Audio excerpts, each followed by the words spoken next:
வாழ்க்கையில ஒருத்தவங்க சக்சஸ் ஆயிருக்காங்க அப்படின்னா அவங்க ஒரு ஆணா இருந்தாலும் சரி ஒரு பெண்ணா இருந்தாலும் சரி அவங்க ஒரு சக்சஸ்ல இருக்காங்க அப்படின்னா அவங்களோட கடின உழைப்புக்கு பின்னாடி அவங்களுடைய ஒரு சிந்தனை அப்படிங்கறது ரொம்ப முக்கியம். திங்கிங் அப்படின்னு நம்ம சொல்றோம் இல்லையா? சோ கொஞ்சம் வித்தியாசமா கொஞ்சம் கிரியேட்டிவா அவங்க பிசினஸ்ல மத்தவங்களை விட வித்தியாசமா இந்த மாதிரியான திங்கிங் இருக்கிறவங்க தான் இன்னைக்கு இருக்கிற காலகட்டத்துல வந்து சக்சஸ் ஆகுறாங்க. அதுதான் உண்மை இல்லையா?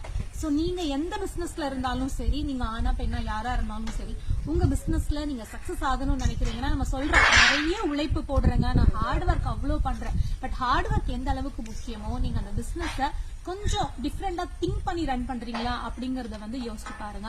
அந்த மாதிரி செய்ய ஆரம்பிச்சீங்க அப்படின்னா கண்டிப்பா உங்க பிசினஸ்ல வந்து நீங்க சக்சஸ் ஆக முடியும். அந்த மாதிரி எப்படிங்க நான் வித்தியாசமா யோசிக்கிறது, எனக்கு அந்த மாதிரி ஐடியாவே இல்ல அப்படின்னா இன்னைக்கு நிறைய சோசியல் மீடியால யூடியூப்ல எல்லாம் வந்து பிசினஸ் டெவலப் பண்றதுக்கு நிறைய வீடியோஸ் இருக்கு. நீங்க அதெல்லாம் சர்ச் பண்ணி கொஞ்சம் டைம் மட்டும் நம்ம ஸ்பெண்ட் பண்ணணும். சோ அதுல இருந்து நிறைய டிப்ஸ் எல்லாம் எடுத்துட்டு அதை ஒர்க் அவுட் பண்ணணும். அது ரொம்ப முக்கியம். சோ அப்படி பண்ணி பாருங்க, கண்டிப்பா உங்க பிசினஸ்ல உங்களால சக்சஸ் ஆக முடியும்.